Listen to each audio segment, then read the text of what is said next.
This is Made for More Living with Johnny Jennings. Online at madeformorerealty.com. So, we've talked now multiple times, Ryan, about how every sale is an as-is sale. Right. But the buyer has the opportunity to, present their requests for repairs. Yep. And how I coach my sellers to handle that is if it's a health or safety thing, if it's a loan required, like a general loan required thing, you should probably address it. Right. But let's do this. Let's give them a credit. Yeah. And the reason why I tell them is because that shifts the burden of responsibility completely off of you, spot on, onto the buyers.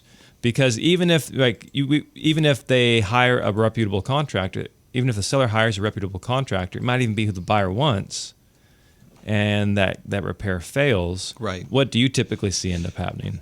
Yeah. So if something fails, the buyer will then. We live in California. It's a very litigious state. They'll sue everybody. They'll sue the seller. They'll sue the listing agent. They'll sue the contractor that did the work. It's so much better. The buyer's agent. The buyer's agent. The buyer's brokerage. They'll throw everybody in there. And typically the brokerages get included because that's who has the pockets. Yep. Right. And so, yeah. I mean, is it a fair system? Not necessarily, but it happens all the time. But you're absolutely right, especially when providing a credit. I mean, even if it's not health and safety, let's just say as an example, the water heater needs to be replaced. The water heater's old and the buyer and seller negotiate to replace the water heater. I have seen situations where the seller says, okay, great, I agree to do it.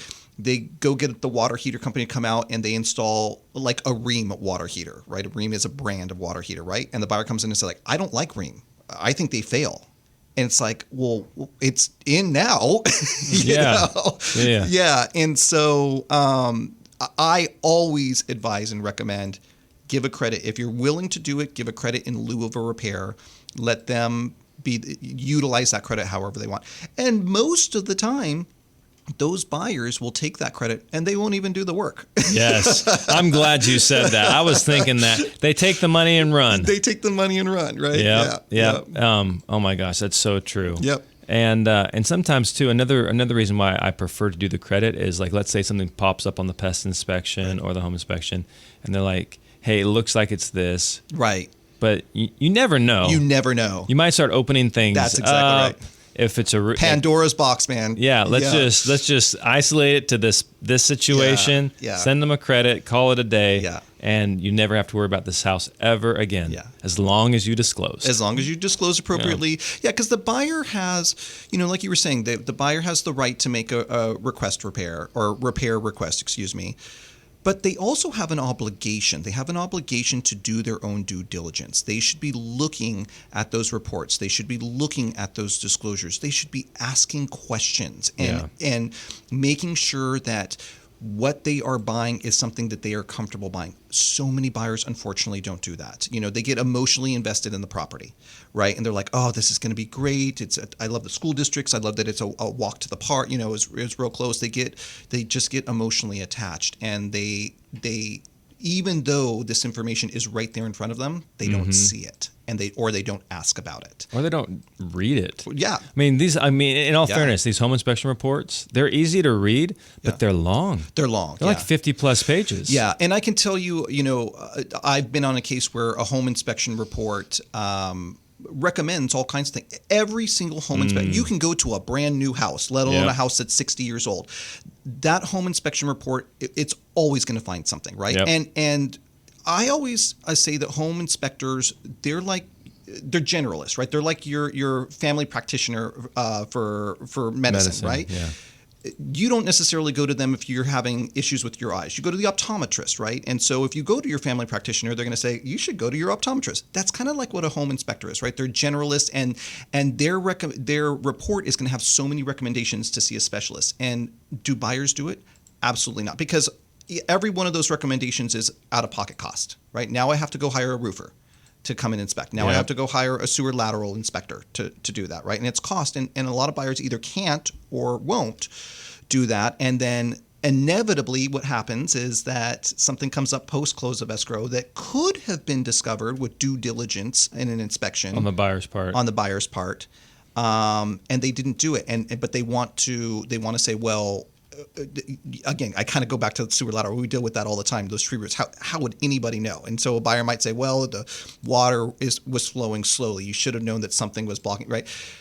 But that's not really how it works. But again, we live in this state where it's easy to pursue litigation, and so it happens all the time. Yeah. So if you're getting inspections done, read them. Read them. If you have a request for repairs, and just honestly send them a credit. That's what I would say. Negotiate a credit. Negotiate a credit. Yeah. Matt, didn't you have a story about? Yeah, somebody? I want to get your thoughts on this. So I've heard this story many a times from my pastor. His name is Francis Infuso. Mm-hmm. He's not shy about sharing this. So he says this: a year after we sold our home, the new owners sued us, claiming they discovered mold and believed we knew about it. We didn't. So off to arbitration we went. The owners were so upset with us, they wouldn't meet with us in the same room.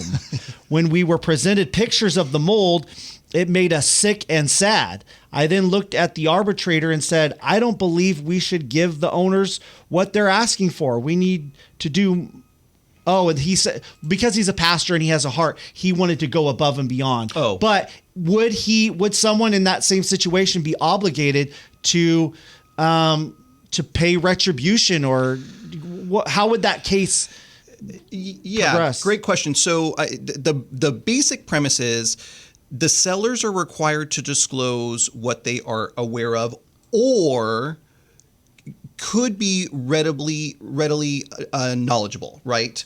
So like as an example, you see that sidewalk by the tree, there's a big tree out in the front yard, and you see the sidewalk in front of it's kind of buckling up, and the water main happens to be right next to it.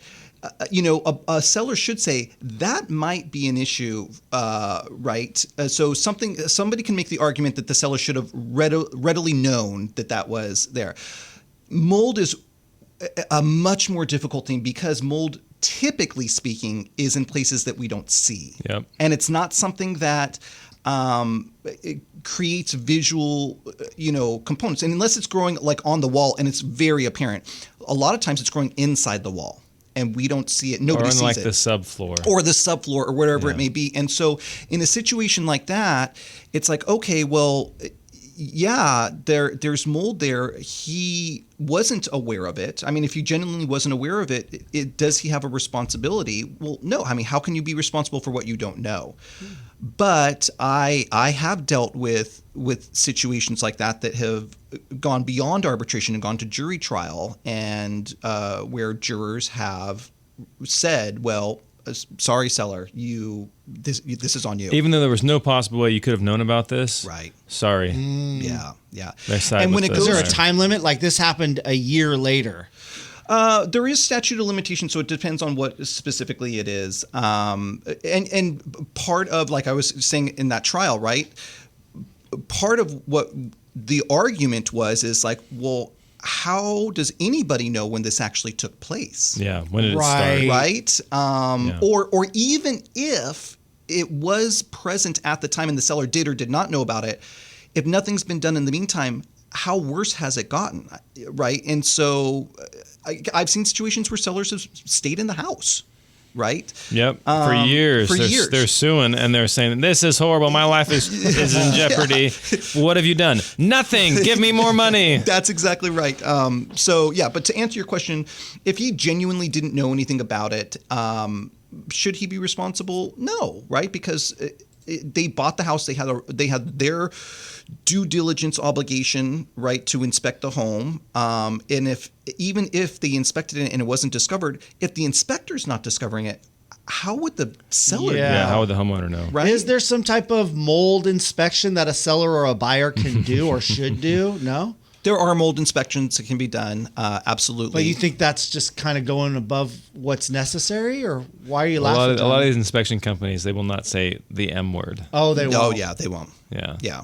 I mean, there are mold because they'll be liable. There are mold inspection companies, but like a generalized like home inspector, they will never say mold. Yeah. Right? What they'll say is there discoloration. And why is that? There are conditions. But let's clarify why they won't do that. Because they're not licensed to identify mold. Yeah. So, and for clarity's sake, home inspectors aren't licensed at all Pest inspectors are, right? Oh, that's a good point. Yeah, home inspectors are not. They get certified but they're not. It's not something that's regulated by the state. And so for liability purposes, they say this looks like it could be something.